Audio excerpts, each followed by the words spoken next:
Hey, what's good? What's good? What's good? What's good? Welcome to D Smoke. Let's go. Welcome to today's session. Today's session, I got another video for you guys from Glasses Malone. I have a couple of these on the way, so now I know why DJ Akademiks is going so hard for Drake. DJ Akademiks sees himself in Drake. They both are corny. That's why he sees the corniness. I'm not cool. I have to spend money to get females. I have to trick on females to like me. It is what it is. But this is the beginning of Glasses Malone going off on DJ Akademiks and Drake. Like, comment, subscribe. Welcome to the session. Let's go. It's corny or whatever. But to me, again, it goes back to the same thing. I don't have the same cultural expectations for Drake to maintain any level of cool or decorum for that matter, because he's a pop act. Mhm. And so I didn't really see what what Drake did on his stream. But obviously, whatever stream Drake did, it triggered some content creators, and they started all making videos, and they all had an opinion. Now, me, I had a simple opinion. It was only the thing revolving around hip hop, right? Where he may not be a hip hop artist, but he participates in rap. And you can't like deny that, right? He participates in rap. Trap look mad. He participates in rap. You know what I'm Mhm. saying? So the only little piece of the content that I saw was like, hey, bro, you shouldn't be daring people to battle if you're going to sue a label for promoting a record that's defaming. That's the depth of my conversation. I didn't make it a topic. I didn't really get into it because it's really like you already know what I think. So, you know what I mean? Cuz Drake already know what I think. They all know what I think. So I really didn't make it a topic. Like, again, counterproductive to my economic position. You know what I mean? Because if I just talked about, if I put at the top, Drake do some punk shit and so forth and so on, cuz, and you know what I mean? And I make a topic, it'll bring thousands of people in here because it's people who just don't for Drake for whatever reason. But I didn't do it because it really just didn't matter to me. Like I was whatever, because I don't think you should be daring people to battle if you're gonna cry about a record being promoted that's dissing you. But other people talked about different things, and that kind of triggered Act, because Act at this point is kind of like, you know, kind of Drake's number one fan for a lack of, for a lack of better. I don't know another way to explain it. Like, cause it's not like Shots fired. He's a fan. He's a fan. Shots fired. And Glasses Malone has a way of just saying stuff. You have to really pay attention and listen, because he could be saying something and dissing you at the same time. It's a skill set, man. I mean, I don't, and I know that sounds up, but because he's not a part of his team quite, you know what I mean? He's supposed to have his own independent channel, you know what I mean? But he kind of is in a place to where he becomes Drake's number one fan. You know what I mean? Is that fair to say, Trap? Like, kind of. Yeah, yeah. I mean, am I really like saying the wrong thing? He's Drake's number one fan. He's Drake's biggest fan. Right? So I mean, okay, he got a so chain for it. He got a chain for it. yeah, He got a right. They chain to gave show him a for it. chain for being a fan. So, Right. and I'm not like I get it. So, obviously, Academics with this huge platform is gonna stand up for his favorite artist, right? So he's making tweets and talking shit about people that got something to say about Drake, blah blah blah. Along the pantheon, I do an interview with Bootleg Kev, Mhm. and in this interview with Bootleg Kev, Kev is my homie, so he's gonna ask me some questions, and I'm answering questions. I don't give a fuck what Kev talking about. I'm not trying to control Kev's questions. This is Cuz platform, and we've been knowing each other for years. So I'll give my honest opinion, my perspective, or whatever the thought is. Well, that pissed Zach off. What You know what I mean? part? He felt some kind of way. I'm gonna get through all the parts. So initially, when the lunch table told me, like people at the lunch table, shout out to the lunch table. I know we early. This time we beat y'all ass. Y'all didn't beat Yeah. us, we beat y'all We here. did. Just so the table know, cause we beat y'all here. Mhm. We did. Trust me, we did. Right? Just so you know, table, we beat Even y'all me, here. even me, even me. We beat King, y'all even here. me, King. Oh, I Right. know that. Mm-hmm. So I saw that they were saying he was talking about me, and then obviously Sub Club, you know, Oh he's yeah, so Drake's number like 1,766 fan. So he was Nah, like, man, Ack is talking shit. Right. So I'm like, okay. So I told the table, hey, somebody tweet Ack and tell him to call in, because I would have asked him what was he saying. I would have preferred to talk to him about whatever it was he was saying. You know what I mean? Somebody tell him to call in. He doesn't call in. That's not no thing. He's doing his own stream. So I have no intentions on watching the conversation, like whatever it is, because it's like, man, I ain't disrespect the nigga, so I know the nigga ain't disrespect me, right? It's just gonna be a way that's how I go. But I'm not really that interested in Ack's opinion on me, because me and Ack don't know me. Ack ain't of my era. Ack ain't of my ilk. That's not to say he's not a man or a black person from the planet Earth, but you know, when it comes to what it is, we're like different worlds. There are some similarities, right? Where there's a level of communication that we both possess. But I'm not that interested in his opinion, specifically about me. And I know that to some people at the lunch table, that's gonna sound crazy, but it's not. And maybe that is like the level of arrogance I have as a culturist, right? It's like, I feel like, you know what I mean? They're like, that's like Act, right? Like, if he talking about degrees and shit, that wouldn't be my arena to talk about college, cause that's your arena, cause like you could talk about your arena. So I'm like, I'm not interested. So obviously the group chat got at me, right? So this Punisher, this Problem, Jason Martin, AD, Manny, they like, Glasses, man, you need to get on this nigga. You know, I'm like, bro, we're not in front of each other. How do I get on somebody if I'm not in front of them?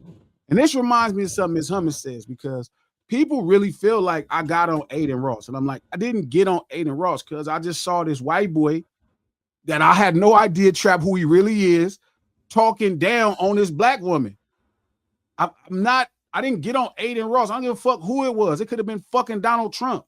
You know what I mean? It could have fucking been random white hick number 13. I didn't give a fuck who it was, because you talk shit about this black woman in front of me, because that's making me feel like I'm a sucker. Feel me? So that's what I said to Aiden. Even the things with Drake, like, I get it. People gonna hold on to the negative shit you say. It don't matter how many positive tweets they find about what I said, great things about Drake, and I showed him love. They're gonna focus on a handful of things, and that's gonna turn into you hate the nigga. And that's fine, because the truth is, getting to this monologue that I had in mind, bro, in hip hop, cuz I'm the hero.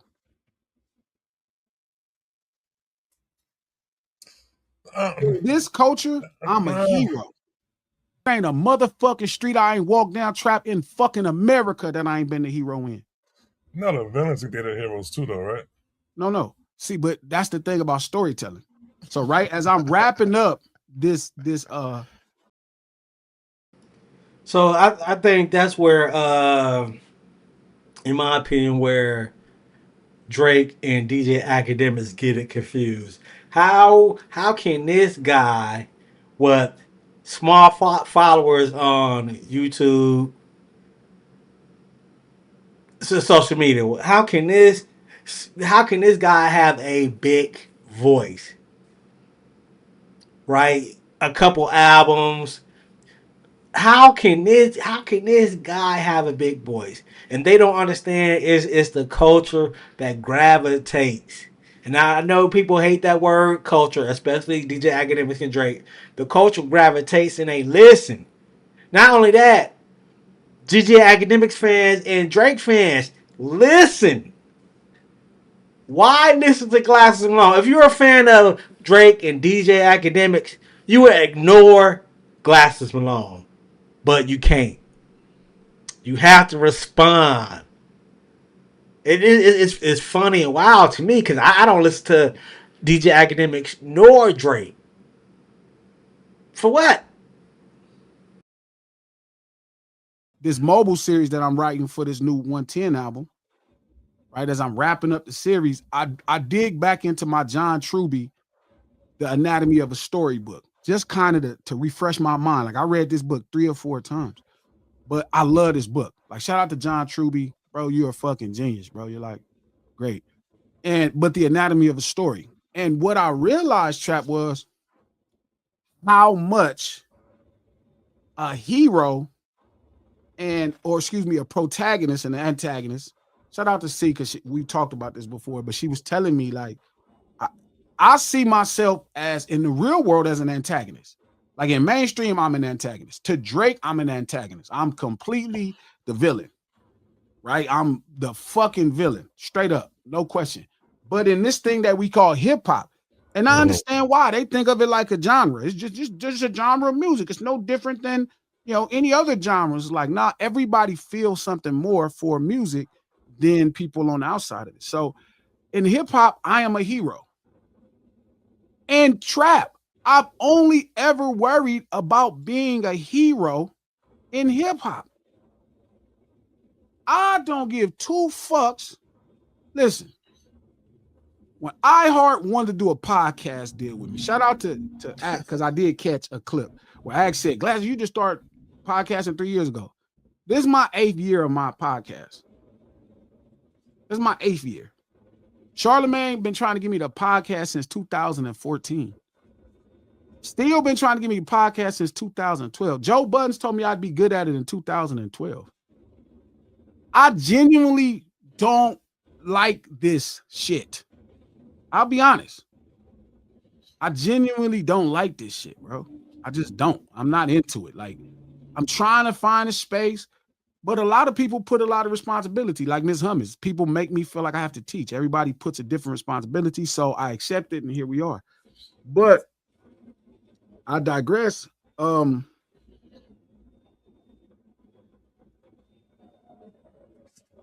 Bro. In mainstream America, I'm a villain. Okay. But hip hop, these street urban areas that create that culture that's expressed through that art that we call hip hop, trapping ain't been a motherfucking block I ain't walked down in America. You done walk down some blocks with me to see it. If it's where we at, trap, it's gonna be like, what up, Glasses? What's up, cuz? Boom. I don't give a fuck. Ken, you done been with me around this country. X. You done been around me with this country. Breezy, you done see me in the spot. No, like the real deal hero, cuz not like no motherfucking marketing, no advertisement, cuz the real deal. No security, no. And that's what DJ Akademiks and Drake cannot understand. Glasses Malone can touch the people. He can hang out with the people. Drake can't do that. Oh, he's a superstar. Why would he want to do that? DJ Akademiks can't do that. DJ, he's worth $1 million. Cap. They're scared to be around black people. It is what it is. Let me rephrase that. They are scared to be in the ghetto. They are scared of niggas.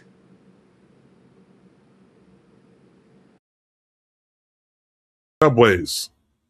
The real deal, dog. Not no $5 foot long. In hip hop, in this culture, I'm the fucking hero. I am the protector. I am the protector in this story.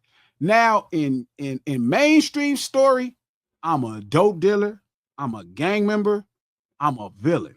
Hell, I'm a rapper. Hell, I'm black. To mainstream, I'm a nigga. I'm a D-boy. I'm a crip. Feel me? And I make rap music.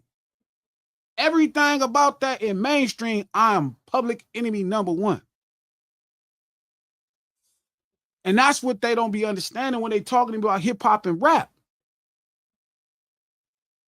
Y'all think the world loved Chuck D at first? That's what y'all thought? Y'all thought the world loved Run DMC? Y'all thought that?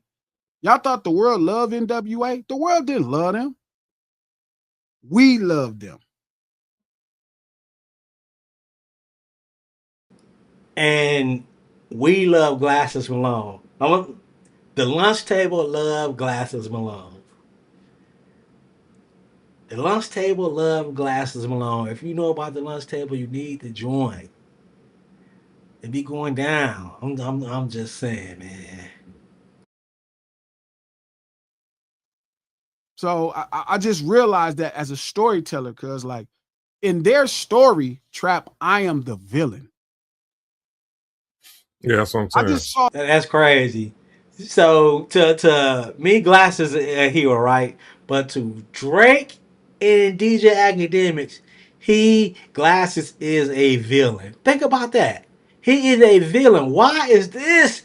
Why is this guy? Why is this nigga got the loudest voice?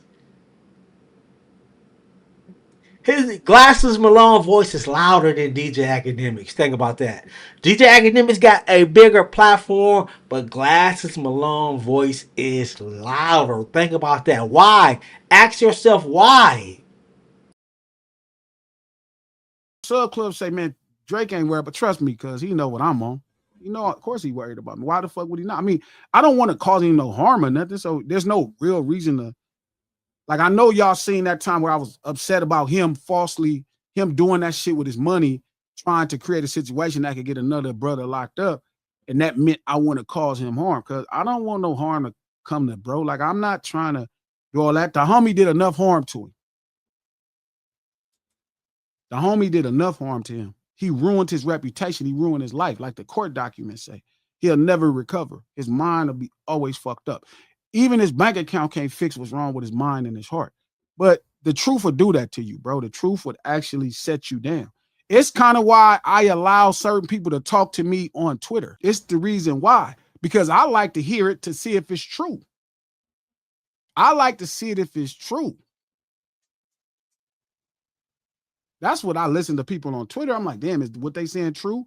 And most of the time, what y'all saying ain't true. Hey, is Glasses Malone a hero or a villain? Like, comment, subscribe. Welcome to the session. Let's go. Bam.